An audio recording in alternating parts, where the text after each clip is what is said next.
Welcome back to Drawn to Darkness, a bi-weekly podcast where we discuss our favorite horror and true crime. If you regularly refer to the DSM-5 when making an armchair diagnosis of a victim or perp, we're here for you. My name is Annie, and I'll be introducing Caroline to my favorite horror movies, podcasts, TV shows, and books. And my name is Caroline, and I'll be doing the same from the true crime side of things. I have a question for you. Have you ever faked sick? Only to miss school. What about you? Same. Many times. I got in trouble in high school for faking doctor's appointments because this was in the era where cell phones were really new, and one of my friends had one, and then we would go to the bathroom and call the school office pretending to be each other's moms and saying we had an appointment and had to leave and then go to the beach. You're so ballsy. Right? Wow. We got caught though. We did get caught. In the end, my dad used to write a note. So he would let me write a note. He would say, okay, you write the note and I'll sign it if I actually did have a doctor's appointment or something. So then I realized, well, the only thing I have to forge is my dad's signature, which I then did. And it happened to be on a day that a lot of people were cutting school because a bunch of people were going to the beach. And they called all our parents and I got caught and I got a week's worth of detentions. It's the only time I got caught doing anything bad in high school. And I don't know, I was like straight A's, National Honor Society. And I will always remember Mr. Morrissey taking the piss out of me so much for those 5 days in detentions, just relentlessly flaying me. Yeah. Wow. No, I never did anything like that. My mom did think I was faking my broken wrist, but it was broken. Hashtag 80s parent, right?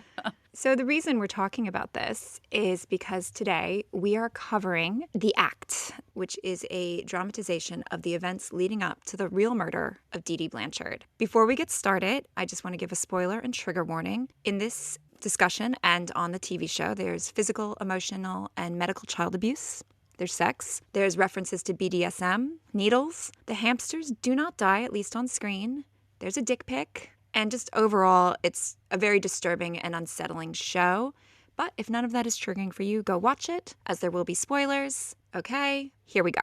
Okay, yes, and some of you may recall this hitting the news in 2015 because it sort of began at the end. But Dee Dee Blanchard was a woman who suffered with Munchausen's by proxy, spending years isolating, controlling, and medically abusing her perfectly healthy daughter, Gypsy Rose, as well as lying to everyone she knew about her daughter's conditions for attention and more. As Gypsy ages and starts to realize she is not as sick as she has been raised to believe, she begins to secretly seek out a normal life, meeting a man on a Christian dating site whom she eventually conspires with to murder her mother. Before we go too much further, we should define what Munchausen's by proxy is, because this was what Dee Dee Blanchard was posthumously diagnosed with, at least armchair diagnosed, right? I wanted to know more about this, so I went back to one of the first podcasts I ever consistently listened to in my life, which is Stuff You Should Know with Josh and Chuck. Did you ever listen to that? Yes. Early days of podcasting, right? Mm-hmm. And they have an episode on Munchausen's. Delightful to hear their voices again. I used to love them. And it's not that I don't love them anymore. My interest changed. But Munchausen's is when someone makes themselves sick or pretends to be sick for some psychological need, attention, and sympathy. They talked about something so gross. There was this guy who would cut himself, smear feces on the wounds so it would get infected, and then go to the doctors and require amputations. People do some pretty unhinged stuff when they have this. But we're specifically talking today about Munchausen's by proxy, which is now referred to as fictitious disorder imposed on another. I think we'll keep saying Munchausen's just because that's the way I know about it. But yeah, I also hear it referred to as just medical child abuse. Okay, that's easier. Yeah. There are other examples besides what we're about to talk about. Lacey Spears poisoned her 5-year-old with salt and also blogged for attention. There's a Rolling Stone article that I'll link in the show notes that talks about a number of cases. It makes me wonder how many people who do this medically abuse their children for attention, how many of those children die without anyone knowing? Yeah, it's a great question. Yeah. Red flags include seeking attention, reporting hard-to-prove symptoms that are not actually seen by the doctor, but reported by the caregiver, doctor shopping, sometimes a background in medicine, like maybe having been a nurse or trying to get into medical school. So they tend to know a lot about healthcare and therefore can work the system. It can be someone taking care of an elderly parent, but often the victim is a child. This often results in unnecessary medical procedures, medication that might actually make the child sick, and sometimes death. This is different from malingering by proxy, or malingering, which is what Caroline and I did when we faked sick. No, not really. Malingering by proxy is when someone knows they aren't sick, or they know their child isn't sick, but they're pretending to be unwell or that their child is unwell for financial gain. In reality, this case is a bit of both. Right. I think with most things, I'm a person who thinks everything is a spectrum, right? And Dee Dee was a very extreme case of medical child abuse. The people whose children die from it obviously would be another. But I think there's definitely going to be a lot of overlap there. Yeah. I have, coincidentally, 2 sick children upstairs right now watching TV, home from school. I was up half the night dealing with coughing and fevers. Anyone who would want this is so sick. And what I'm dealing with is a cold. Like, it'll be over in a week to a few days. But to want your child to be chronically ill for attention is absolutely abhorrent and, I guess, indicative of some pretty severe mental health issues. So, what adjective would you use to describe this? Well, okay, so one thing I wanted to sort of get clear as we start talking about things is this episode of our podcast, we are covering the act, right? I want to be clear that most of the discussion, I think, is going to be around the way things are conveyed in the act. You and I both have since also watched Mommy Dead and Dearest. We've absorbed other mediums. I just want to make sure the listeners know when we're talking about the situation that Dee Dee put her child in versus this production. When I think about this production, this is the second time I watched it through, and I found it a little suspect, I gotta say. I didn't love it as much as the first time, and I do sort of regret recommending it, if I'm honest. Okay. There were a lot of things about it the first time I watched it that made me really love it, like some of the actors that are in it. I love Patricia Arquette in everything she does. I love Chloe Sevigny in everything she does. I love, what's-her-face, Juliette Lewis. Hank from Breaking Bad is in it. You know, like there's a lot of great performances and great people. I don't love some of the ways that they conveyed Gypsy and the ways that it seemed unnecessarily sympathetic towards Dee Dee in a way I didn't think she deserved. Okay. Yeah, I mean, I felt the same way in terms of my criticism of it. I think the problem with any dramatization of true crime is that they do fudge the details. And, you know, the whole time I'm watching, I'm like, oh, how accurate is this? Is that the way it actually went down? And having done some research after, you know, there's quite a few inaccuracies. For example, things that, like, why did they change this? No hamsters. Gypsy said she didn't have hamsters. Totally made up. Guinea pigs. And Dee Dee apparently in real life only spent 1 night in jail, not 6 months. Yeah. That really does make you feel more sympathetic to her, right? It doesn't sound like she deserves that sympathy. Another change was Gypsy's neighbor wasn't the wild child portrayed in the show. And they make it clear it's a dramatization, it's an interpretation. And this is a problem potentially with documentaries too, because documentaries are making choices about what they include and whose perspectives they show and who they are portraying as sympathetic or unsympathetic. So even a true crime documentary isn't 100% accurate, but this was less accurate than a documentary. And also, apparently Gypsy Rose is not very happy about this either. She was not consulted. She says that she was really proud of her involvement in Mommy Dead and Dearest, but she didn't get compensated. She didn't get consulted. So there's a lot of ethics, I think, of dramatizations of a real human being's story that just need to be considered. Yeah. And that's why I think I might have mentioned in one of our early episodes, I don't tend to love these dramatization series. Like, I'm not interested in watching the Menendez one. I started watching the one about Natalia Grace, and I just found them to be, generally speaking, quite exploitative. This, I think, it would be hard to exploit what was already so sensational to begin with. You know, I think because of the announcement coming out on Facebook, et cetera, which I'm sure we'll get into, it was already quite well covered in a lot of ways. But I guess capitalizing on that to tell a story that might not have been quite fair to everyone involved is something I'm not super proud of giving extra voice to, I guess. So it's good that we mention our true feelings on it. The adjective I would use, and I guess this is more about what happened than about the show, is unfair. I'm going to put it out there at the beginning. I'm a Gypsy Rose apologist. If she's actually a sociopath manipulating everyone, she's definitely got me fooled. We can talk about that more in depth later, but I think she needed psychological care, not prison. I know I came off as a bit of a Carrie White apologist last episode as well, and I just want to clarify that I in no way excuse murder, particularly at the scale Carrie took revenge. And I don't excuse what Gypsy did, no matter how bullied or traumatized or abused, but you need to take into account the way an abused child with a developing brain who's experienced trauma and isolation can have a really warped sense of morality and options. So I feel like what happened to her is very unfair. Yeah, I agree. I think if she were a sociopath manipulating us all, she certainly would have earned reasons that people could understand. Your situation, your mental illness is not your fault, but it is your responsibility. So certainly it wouldn't excuse abuse of others, etc. To be fair to the series, it does attempt to illustrate the essence of what we're saying here in that by portraying Dee Dee's mom, this kind of emotionally abusive, you're never enough type mom, you do start to feel sympathy for Dee Dee in a way that, again, having watched Mommy Dead and Dearest and speaking to members of Dee Dee's immediate family, they don't know that we needed to feel sympathy for her. Let's talk about Dee Dee. I mean, to quote Chicago, she had it coming. No, I shouldn't say that. I take it back. Very well acted by Patricia Arquette, even if we take issue with the sympathetic portrayal. Patricia Arquette's really gone evil lately between this and Severance. I mean, I haven't seen season 2, so I don't know. Maybe she's not as evil as she appears in season 1. But yeah, that's some interesting directions that she's going in as an actress. Yeah, she's also in Escape from Dannemora, which is another dramatization of a... Is that good? I haven't seen I it. enjoyed it. I did, much like this, you look up stuff later to see how accurate it was. But I thought it was probably closer to the truth than this one. Well, to the outside world, both in the portrayal of this and in real life, she was a wonderful, doting, self-sacrificing, patient martyr of a mother.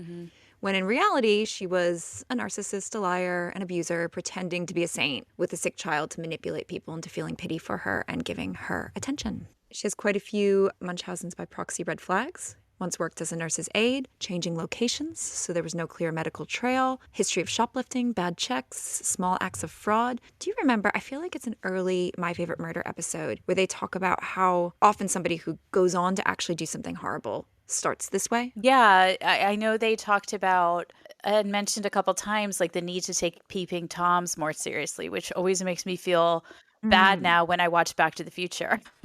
We just watched Back to the Future, and my kids get mad at me for like turning everything into a lecture. And I'm like, doing that to a woman is very bad. Like, Yeah. that is not appropriate. Yeah. And my kids are like, Mom, we know. But fair. Thank you, Karen and Georgia. You did teach us well. But in the show, Chloe Sevigny, Mel, I agree with you. I loved seeing her. I thought she was such a great character as a foil or a contrast to Dee Dee. Like, she's tough. She's no bullshit. Dee Dee's pure bullshit. She's not a perfect mom. She's not like super duper loving, but you can respect her for being genuine. And I thought her daughter was so sweet. I did the same as you, fact checking after the fact. And it does sound like the relationship that the daughter and Gypsy Rose had was very similar to how it was conveyed on the series. I'm sure they were able to actually speak to that daughter. And I just kept thinking, this is so kind for like a teenager. I don't think of teenagers as being kind, generally speaking. Another podcast I love, A Date with Dateline, where they cover Dateline episodes. They have a phrase for teenage boys. They call them BOWs, which is short for bag of wieners. Okay. And we're both heading into that direction pretty soon. Right? So in the show, Mel calls them, after the reveal happens, emotional vampires, that they're sucking goodwill from others. Pretty apt. She had this sob story triad, right? Like sick kid, Katrina victim, abusive ex. And 2 of those 3 things are lies, right? Like Rod Blanchard was 17, and though he didn't want to be married to Dee Dee, he did try to be involved with Gypsy and was eventually cut out of her life. And from what I read, he continued to send money. Yeah. I mean, 17, he was a minor. She was 24. Yeah. I really sympathize with him about that. They give us Dee Dee's traumatic backstory with her mother, but wouldn't it have been interesting to see that relationship? Her probably manipulating a 17-year-old, right? Because maybe people who are older could see through her. And they don't go into that at all. So that was an omission. Totally. That makes Dee Dee more, not less sympathetic. Do you know, was she actually a Katrina victim? Because I've seen both things online. I've seen that it was bullshit, and I've seen that, yes, her apartment was destroyed. Do we know? I thought she was. I have Right. constantly thought, how fucking lucky for her that that happened. Yeah. Because it is a good excuse why there are no records. Yes. And for someone who traffics in pity, Right. how great is that to have something worth pitying her for? Now, obviously, she made up the abusive ex thing, but that was just a perfect confluence of events for someone like Dee Dee Blanchard.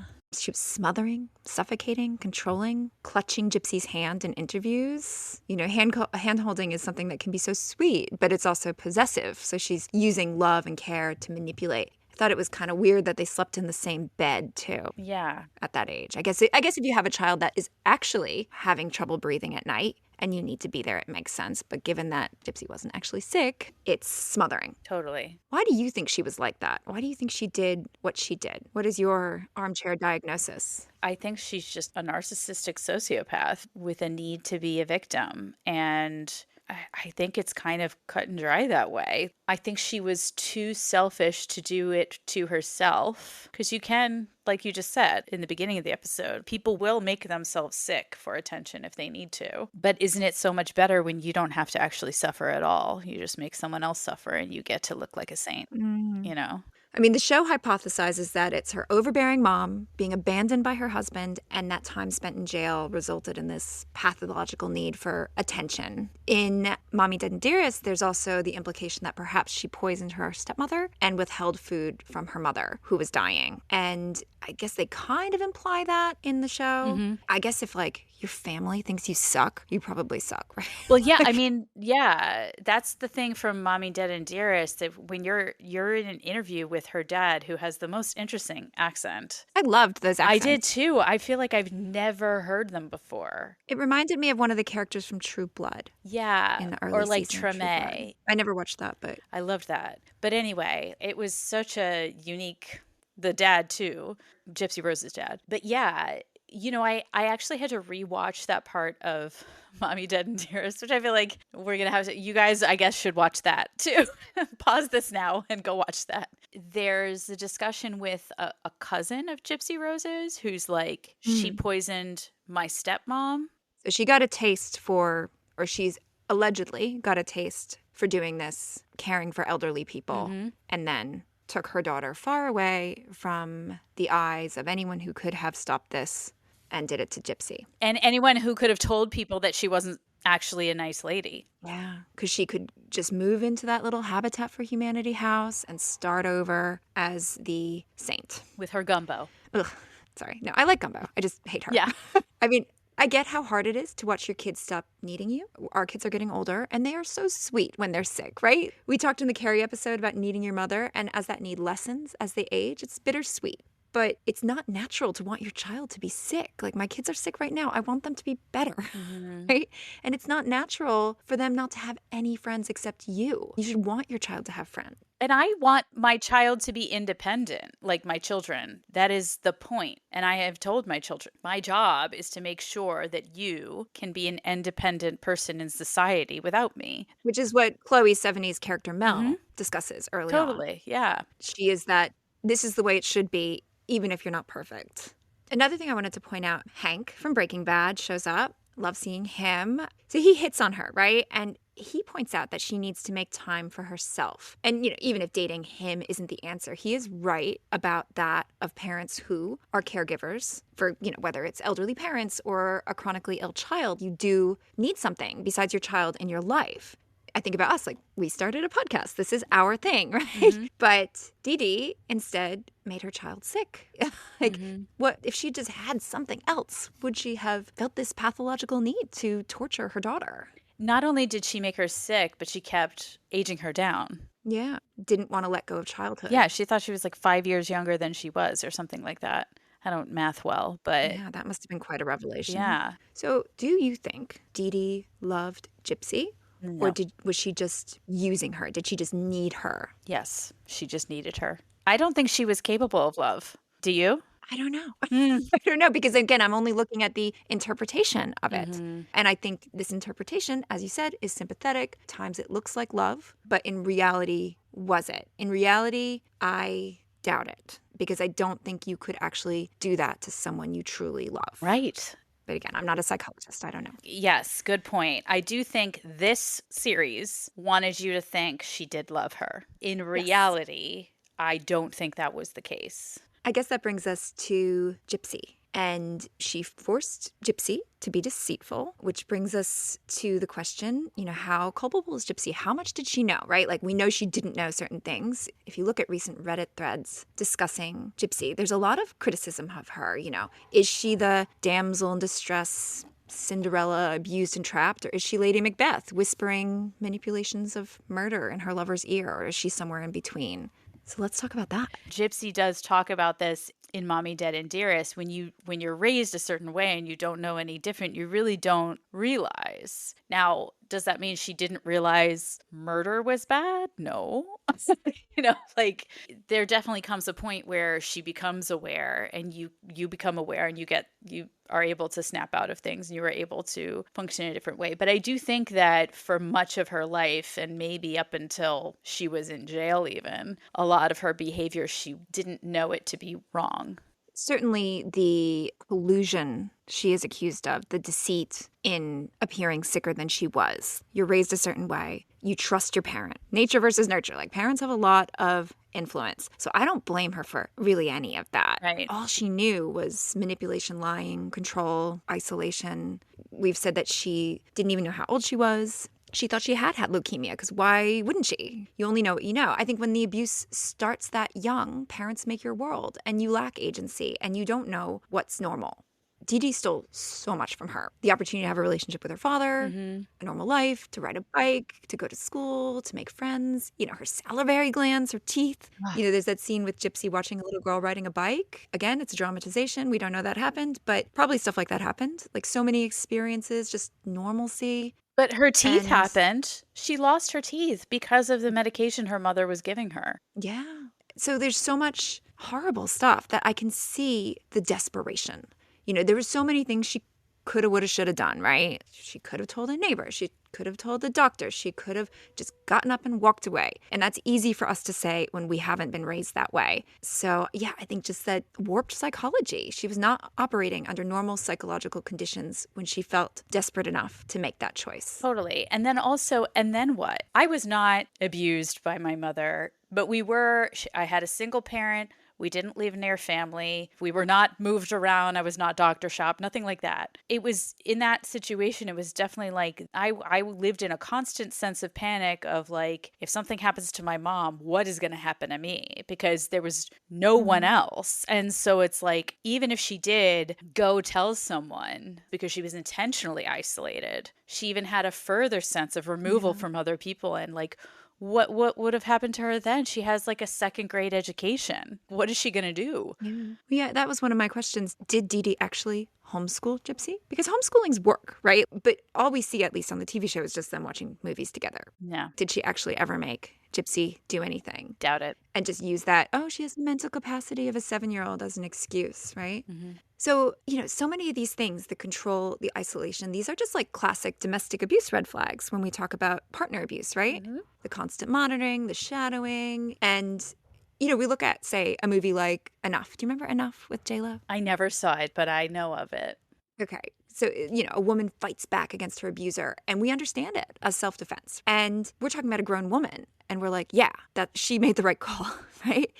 And Gypsy wasn't even a grown woman. She was a child. I just think even though she went about it the wrong way and it was planned because of the situation she was in, this is self-defense. I agree. And also, the most dangerous time for an abused woman is when she's about to leave, right? So can you imagine an abused child? I mean, you've already said some of these parents do kill their children, because what is more sympathetic than a sick child? A dead child. Absolutely. So I wouldn't put it past Dee Dee. I wouldn't put anything past Dee Dee. And I can't imagine that it wasn't a concern of Gypsy's. I can't remember it might have been the Buzzsprout article. Some journalist who had a lot to do with this, said she believed if Gypsy hadn't murdered Dee Dee, Dee Dee would have murdered Gypsy. I agree. That was where this was headed. I agree, because she couldn't keep making her a minor forever. No. So I guess the question is, does self-defense have to be spontaneous? Well, right? This was not spontaneous, right? This was not an act of passion. I think that's so fair. And I think that question comes up in a lot of like true crime podcasts and documentaries about our justice system isn't really structured in a way that understands self-defense in the way that some victims need it to be. Yeah, I guess we think of self-defense as like there is an imminent danger. Right. This is happening right now. But there was.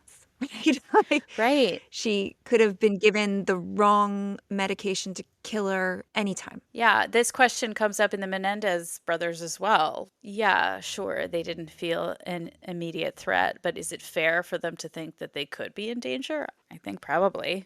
And Gypsy herself says, I believe this was in the BuzzFeed article, I want to make sure that people in abusive relationships do not resort to murder. No, sorry, it was a People magazine. It may seem like every avenue is closed off, but there's always another way. Do anything, but don't take this course of action. Which to me speaks of growth, regret, which doesn't look like sociopathy. Sociopathy. Sociopathy. Which doesn't look like sociopathy. How do you pronounce it? Yeah, sociopathy, yeah. Which doesn't appear as sociopathy. Mayonnaise. Okay. The mayonnaise. Having said all that, I get the legal precedent issues that letting her off could cause. Mm-hmm. In Mommy Dead and Dearest, we hear from the prosecutors and the lawyers, and what they said made a lot of sense to me in terms of the fact that a murder did happen. There needs to be some accountability. And I still don't think she should have gone to jail, but I'm glad they at least didn't go for the death penalty and that they did take the abuse into account. Okay, so there are certain things we know. We know the way Gypsy and Dee Dee presented themselves. We know there was actually nothing wrong with her. We don't know exactly what went on behind those closed doors. All we have is Gypsy's testimony. Now, I'm still a Gypsy Rose defender, and I think the abuse she went through is enough to mess with her mental health so much that, she didn't feel like she had any other way out. But I'm also not 100% willing to take the sensational claim that she was chained to a bed, because she made another sensational claim that wasn't true, that she was raped on Facebook. She crafted that to be appalling, to get attention, to frame a stranger. It wasn't well thought out, but there's evidence that Gypsy knows what gets people to sympathize. Mm-hmm. So when she claims she was chained to a bed with handcuffs and a dog leash for 2 weeks, I'm not saying it's true, I'm not saying it's not true, but I do have doubts, and I'm open to the possibility that there could be some inflation of the abuse she suffered behind closed doors, like that particular claim.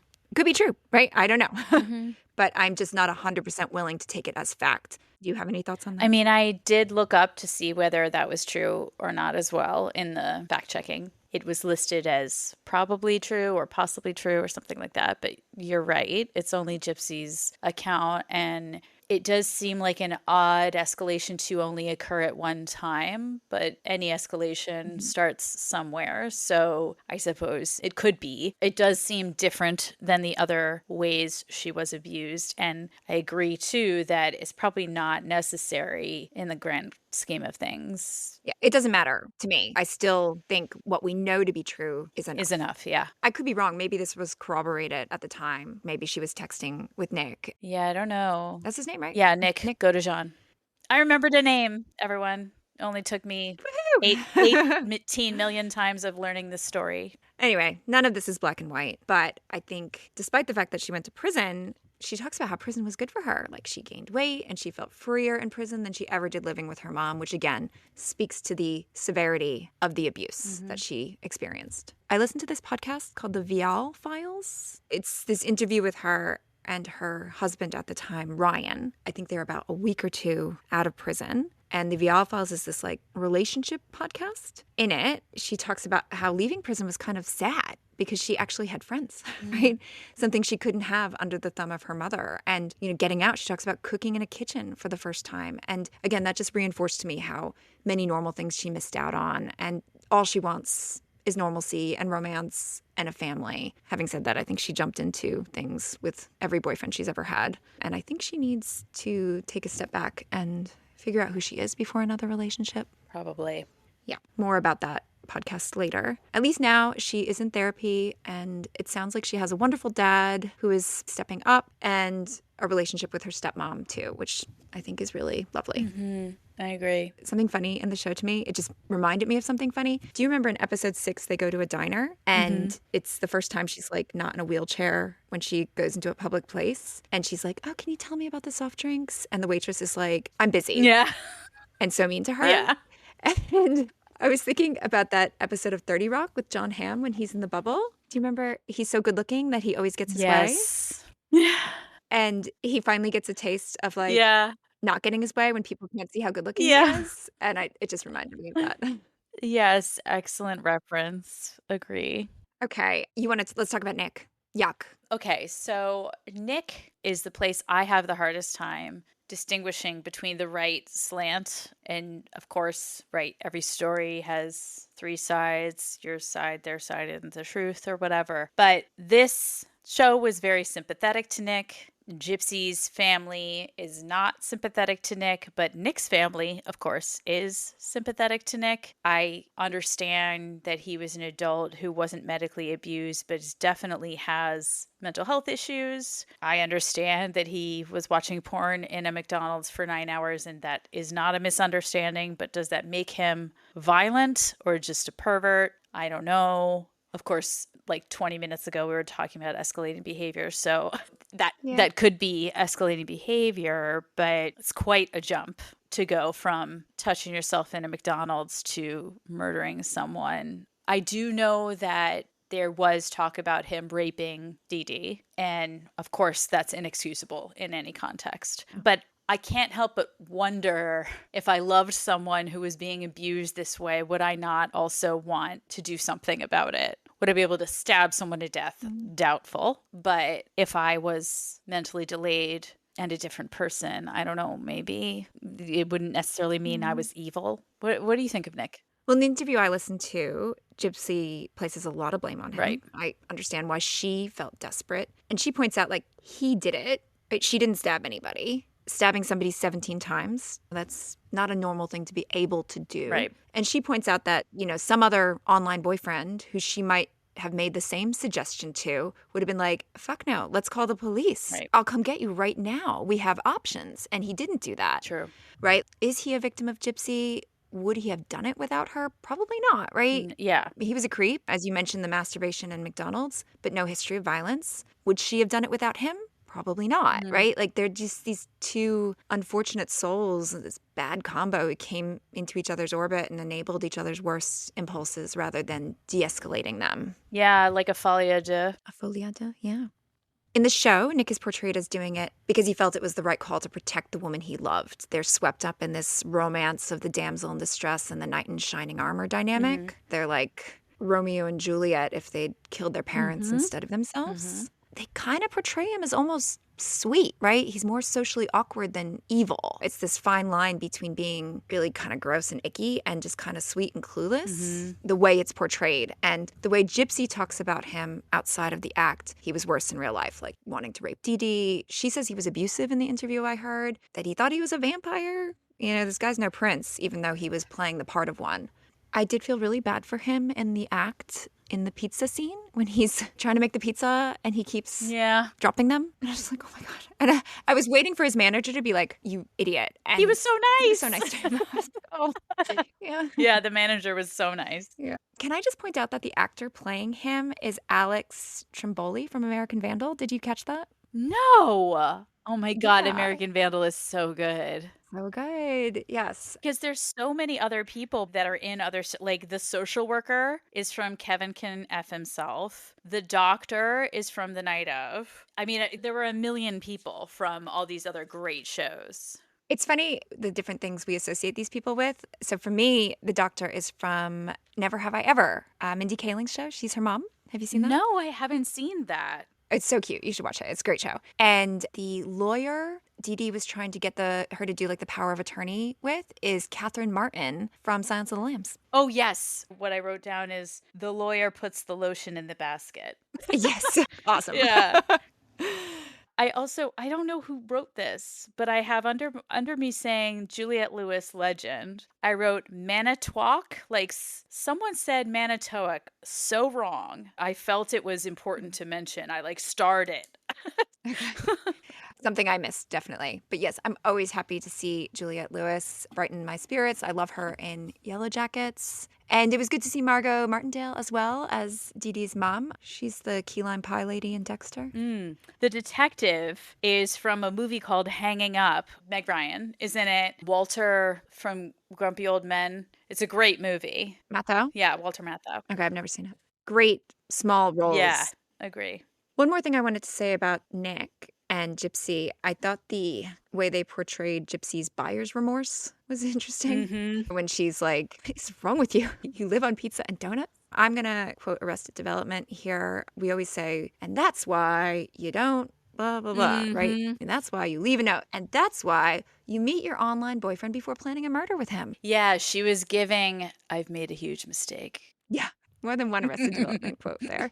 And it's just such a sad life they both had. No wonder they seek solace online where you can be whoever you want to be, which harkens back to our Sweet Bobby discussion, episode 2, if you want to go back and listen to that. Okay. Anything else you want to say about Nick? No, I think that's it for Nick. Let's talk about the scariest or most disturbing part. I almost puked when Dee Dee blends the pizza in episode 1. I have that pizza in blender barf in caps. Oh my God, so gross. I was like, oh, pizza. And then it's like, ugh. Yeah. Another scene I thought was really gross was when Gypsy was trying to help Dee Dee cut her nails. And it reminded me of that scene in Dumb and Dumber where the pedicurist needs like an industrial sander to like sand down Lloyd's nails. So gross. Totally. What do you think was the most disturbing part for you? Her pulling her teeth out was really rough for me. I have a hard time with teeth stuff. I think that is my most upsetting scene too. And that's early, like episode 2 or 3, I think. You know, apparently in real life, the rotting teeth was more about unnecessary seizure medication than eating sugar. But the way she is crying and begging to keep her teeth, why would you put your kid through that? Having said that, watching Gypsy like hoe down on Coke and frosting, I love that scene. It's like super relatable. Like, oh, this is something I can do when you're a kid and you have access to like the jar of Nutella or something. Like, I've been there. Yeah. Also, I didn't love when she was cracking her toes in that first time you see her get out of bed. Yeah, they really take their time with that to be like, ooh, look, she can walk. Another part I thought was pretty disturbing was at the Comic-Con festival that she was at. That Wolverine guy gave me major pedo vibes. Yeah. That actor is in American Primeval, and he's evil in that. So I was very uncomfortable with him because I was like, I recognize this guy and I've got bad vibes from him. But that scene where she's at his house after he's broken his nose is so uncomfortable that I was almost actually glad Dee Dee turned up. Yeah. I also felt like Hank was kind of creepy. Patricia Arquette. Hank was creepy. She's pretty. They do their best to make her not look pretty in this show, but she is beautiful. So I can't blame someone for thinking she's cute, but like take a hint, buddy, you know? The movie scene when Gypsy and Nick plan their romantic meeting, Dee Dee's instincts are spot on because Nick's super creepy in that scene. Like, you know, imagine if you were at a cinema, it's empty with your kid and somebody keeps sitting directly behind you. She was absolutely right to hate him and get away from that creep. Shall we talk about the murder itself when we're thinking about most disturbing parts? In terms of the way it's shown, it didn't have the impact for me that it could have had, which is one of my criticisms. I actually texted you to be like, did I miss it? Yeah. Because it seems like they're building up to it in episode 6 and then they kind of gloss over it and then they redo it in episode 8. To be honest, I thought the last few episodes kind of sucked. Yeah. It gets heavy-handed with its message. Sometimes the only way out is through. You know, that Dee Dee's mom is spouting and then is echoed by Mel when she visits her in prison. But yeah, those last few episodes really dragged for me. What do you think? I think this happens a lot in docuseries as well, where it's like, it could have been 3 or 4 episodes instead of 7. Was it 7? 8. 8. Probably could have been 6. That's what I think. It's like they're building up to this murder in episode 6. They don't show it. But then they backtrack and they show us things they've already established, like a more fleshed out version of waiting for the taxi. It's like we already saw them waiting for the taxi. It felt like they had an 8-episode deal and had to fill the time, which I just think is silly in the age of streaming. Stories can be as long as they need to be. Midnight Mass was 7 episodes. That's a random number, right? You don't see that in the olden days when you need to fill a time slot. Although there are 7 deadly sins, so maybe that was intentional. Ooh, maybe that's why.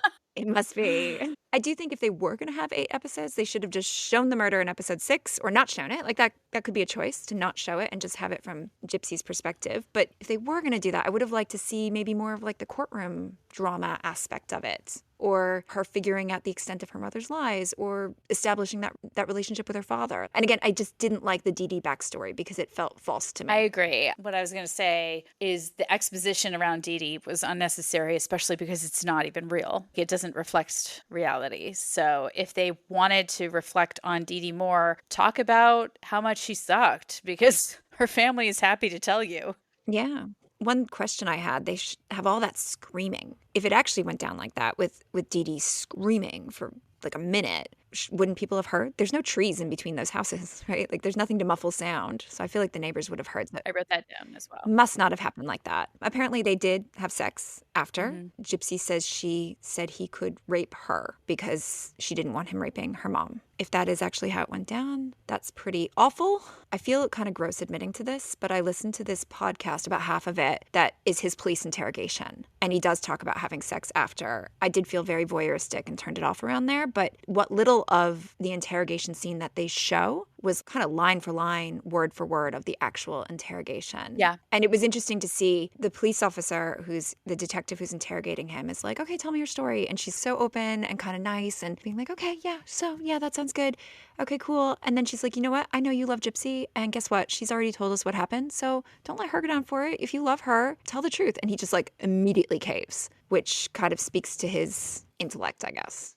And I do think this is an important time for us to reiterate, police are allowed to lie to you. So your only thing you say is lawyer. They're questioned without counsel. If he really has such a low mental capacity and she has the education of a minor, that's grounds for mistrial in my mind. Yeah. Which leads me to believe that he probably doesn't clinically have such a delayed developmental capacity, because you could easily argue that he should not have been spoken to without, although Brendan Dassey is still in jail, so who knows. Can I just say that if Gypsy was going to plan a murder, she should have watched more true crime than Disney princess movies. Seriously. Her plan was so dumb.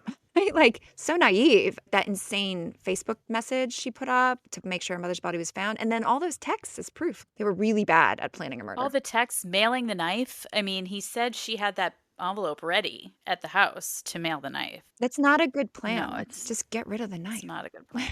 There's so many miles between Missouri and Wisconsin. Just drop it somewhere in between. Pull over. Yeah. Throw it in a lake. Right. Okay. So we should probably stop giving murderers advice. Right. Yeah. And in True Crime Obsessed, they say, stay stupid. Yeah.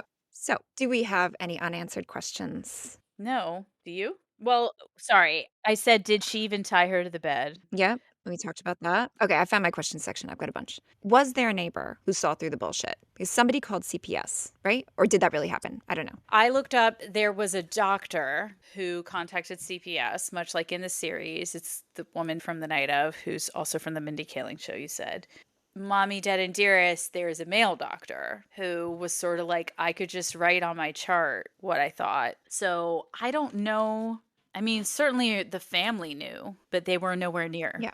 Another question I had was, I wonder if Gypsy went through withdrawal from the medicine she was on. I think it's implied in the show. Like at one point she just asked for medicine. And that could just be a, emotional habit as opposed to a physical dependency. But I would bet if she was taking all sorts of stuff, that there would be some withdrawal. And another question I had was the voice. Why is her voice so high? Is this just a response to the infantilization that she is experiencing? Whether she's consciously or subconsciously manipulating her voice, and then it became real. Like in Heaven's Gate, do you remember, was it Frank? Do you remember the guy who has the weird voice? Yes. And that's absolutely an emotional response because he was an adult and his voice was normal, and he responded to his cult leader's shame. And now his voice is still, something wrong with it. Of course, you said the Katrina question, whether that really happened to them or not. There was such a manipulative moment with withholding the teeth and then giving it to her at a moment to make her sort of perform for her in the way that she wanted. I wonder how many of those types of things really would have occurred other than just the intimidation. Was there some of this other, you should be grateful to me type of tactics? Yeah. she gave her the teeth right before she's going on to be like a child of the year, right? Which she didn't want to do. Yeah. And that's another question I have is how did she get those awards? For example, I have a child with hearing loss. There's certain government benefits that I've been able to access. Every single time I apply for something, I have to provide that audiogram. I have to provide results. I can't just be like, oh yeah, he has this thing, right? So how did she get those things? How did no one do their due diligence and check? I think she played the system really well because a lot of these things are mother reports, parent reports, and for things that aren't as cut and dry as hearing loss, or for things that you are producing those symptoms, which she was doing. That must be how. I guess I don't totally understand how Gypsy was confused about her age, because I do feel like you would know the year you were born. I can't even tell you how long I've known E.T. came out the year I was born, you know? Yeah, but if you start telling somebody at age, say, 5 or 6 that they were born later, like it depends on when she was first told her age, right? I guess, but aren't you constantly asked how old you are? Like as a child growing up, you're constantly asked, how old are you? Would you really lose track of that? Yeah, but then she took her away from her family. Yeah, that's true. Yeah, I don't know. I feel like everything that happens before 5 and 6 is weird, right? Like you lose it Yeah. in terms of our memory. So if she just suddenly started telling her at age 5, actually you're 2, I don't know. At some point she would have just forgotten, I guess. And again, like how does, in terms of acceptance of Dee Dee's story, how does a doctor just accept a claim of leukemia or muscular dystrophy without tests or records? The system clearly failed. And then again, there's that Bernardo Flasterstein who did identify her as being most likely Munchausen's by proxy. He says the mother's not a good historian, but he didn't have enough to alert CPS and he regrets it. But it sounds like he's the only one that noticed anything, and that seems crazy. But they do say that as soon as he was kind of making noises about not trusting her, Dee Dee was just like, oh, yeah, another hospital, right? And I do think Katrina helped. Probably something that would be less likely to happen now as systems talk to each other, right? And more digital medical records are online. It's not just a piece of paper, right? I think this ties into themes of atonement we've been discussing, having something cross your desk and not take action. Like in Spotlight, we talked about the priests who weren't guilty of sexual assault, knew about it and didn't do anything. So there's a lesson here about if you know something or you suspect something, take the right steps. But having said that, reporting somebody to CPS and potentially getting a child taken away is a problem too. There's a documentary I haven't seen yet called Taking Care of Maya? Take Care of Maya. Yeah, have you seen it? No, but it's in my recommendations section. I'm going to talk about that actually when we get there. So it's a tough situation to be in, to suspect something but not be sure. As a teacher, if you suspect something, you have to report it up the chain, and then it's out of your hands, right? It's like, okay, you tell your principal, and at least where we are, and then they go for it, and then it's like, well, I've done what I need to do. It's tough, right? I get it. And how you want to give people the benefit of the doubt. And also, doctors are busy. They don't have time to play detective, right? Yeah. I also meant to look up, in unanswered questions, this is a slightly less serious, although not tremendously so. Which Star Wars movie was coming out that she wanted to see so badly? Was it The Force Awakens? Must have been. The other ones must have already been out, right? Yeah, it must have been The Force Awakens. I can see why she wanted to see that. Yeah. It was exciting times. I don't think I have any other questions. So let's talk about the deeper horrors beneath the surface. We've already talked about people not noticing, the doctors who might have been suspicious but didn't say anything. And, Gypsy's now advocating for more education for doctors so they know what to look for. There's a line in the BuzzFeed article that talks about how Dee Dee convinced doctors to perform surgery. And it says that Dee Dee insisted and doctors dutifully operated on her. And I think that's just so harrowing. I'm not a doctor. I don't know what it's like to be in that situation, but it really just blows my mind that surgery would happen. My father-in-law is a doctor, and he's so anti-invasive. We always joke about how his advice is take a Panadol, which is a Tylenol, and lie down. That's what he says to do no matter what happens, right?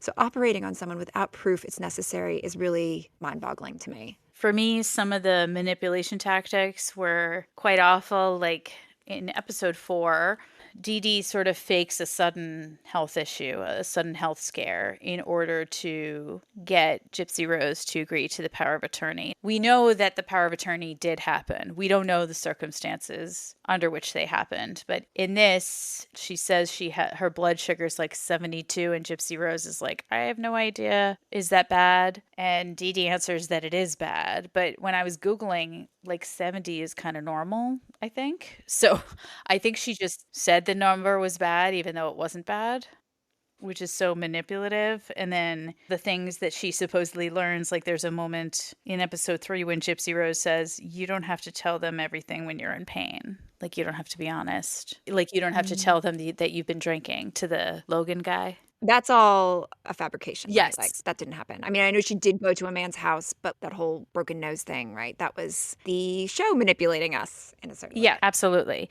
I more so mean like the messages that these scenes convey, I do think highlight what could have been going on in reality. Well, I think that brings us up to another deeper horror is the trauma of having a narcissistic parent and the ongoing trauma from that. That isn't over for Gypsy, right? Like, she still has to deal with the way she was brought up. There's been some Reddit threads criticizing her behavior. But I mean, how could anyone expect her to behave in a way we consider normal? Like, she was abused and isolated through her developmental years, and then she went to jail, right? Like, that's not normal either. I think I've mentioned the book, The Boy Who Was Raised as a Dog, before to talk about the impact of childhood trauma, and it's really bad and it's not easily overcome. That brings me to another deeper horror, which is the culture of celebrity that Gypsy Rose is now involved in. So true. You know, she got out of prison and she had millions of followers on TikTok, which was probably not great for her in a way.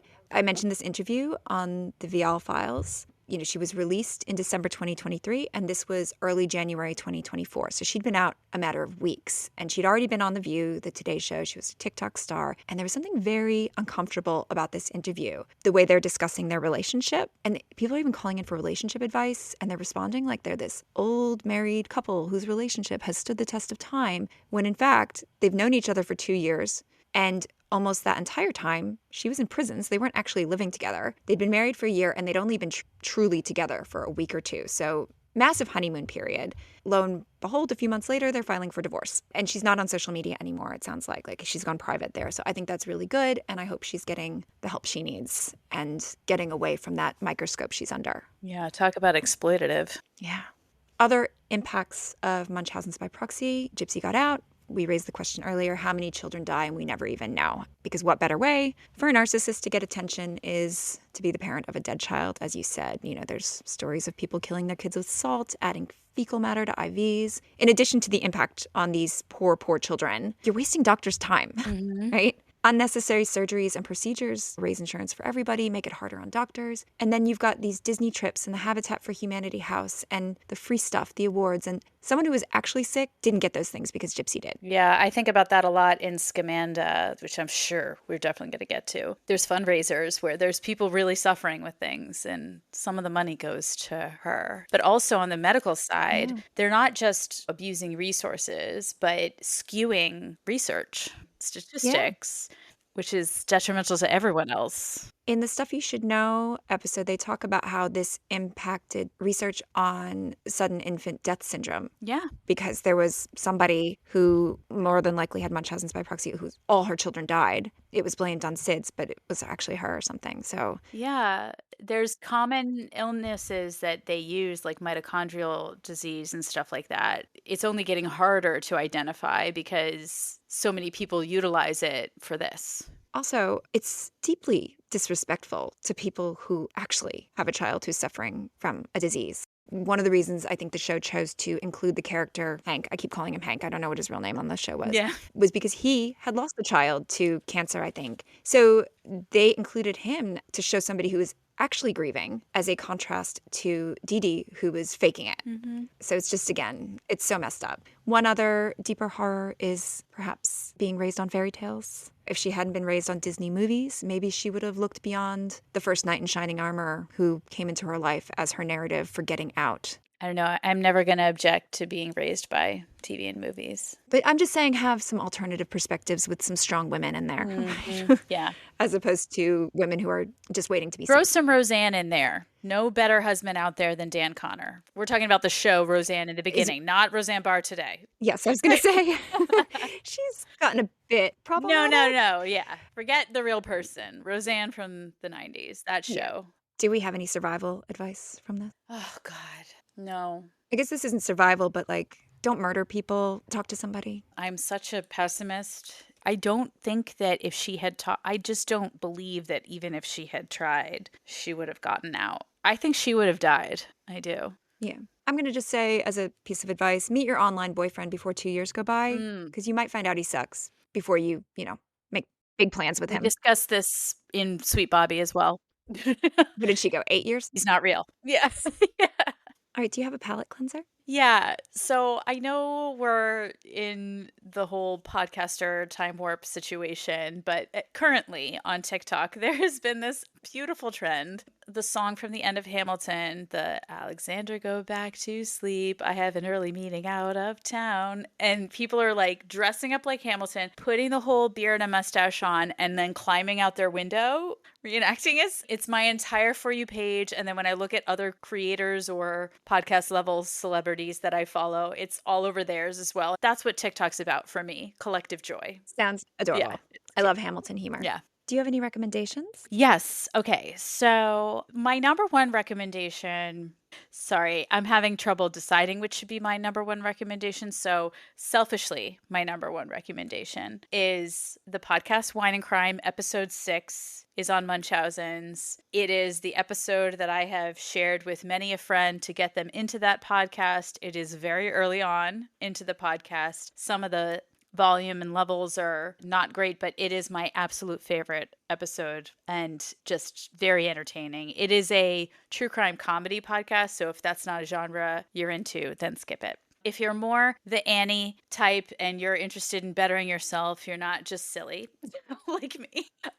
There is a great podcast out there called Nobody Should Believe Me. The star or whatever, the creator, Andrea Dunlop, her sister has had her children removed from her care twice under suspicion of Munchausen's by proxy. She is now on season 6 of her show, so she covers a different Munchausen's by proxy or medical child abuse parent every season. She's talked to a lot of... Wow, there must be a lot then. Yeah, there's a lot. I binged it. It's incredible. Again, the author is Andrea Dunlop. I think she has like 6 books out as well, all on this topic. So highly, highly recommend that. Take Care of Maya is a documentary that you've mentioned. I have not watched it. And when I went to research it, because they reference the Kowalski case, Maya Kowalski is her name, they mention it a lot in this podcast, Nobody Should Believe Me. They're sort of putting into question the validity, whereas the documentary and the court of public opinion has definitely been sympathetic to the parents. But it doesn't sound like this author or the experts around her believe the parents. I thought that was interesting. Those are sort of the closest recommendations I would have. And then also, if you're interested in this whole sort of question of what do you believe or how do you believe what may or may not be of the victim of a situation, The Curious Case of Natalia Grace is an interesting series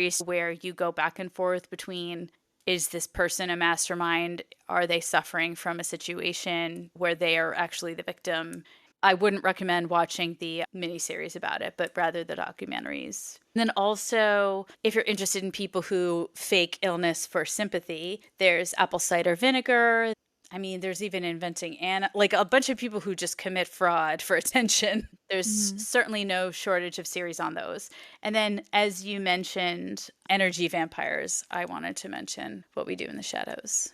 I think we need to consider Mean Girls and What We Do in the Shadows just ongoing Blanket. recommendations. Yeah.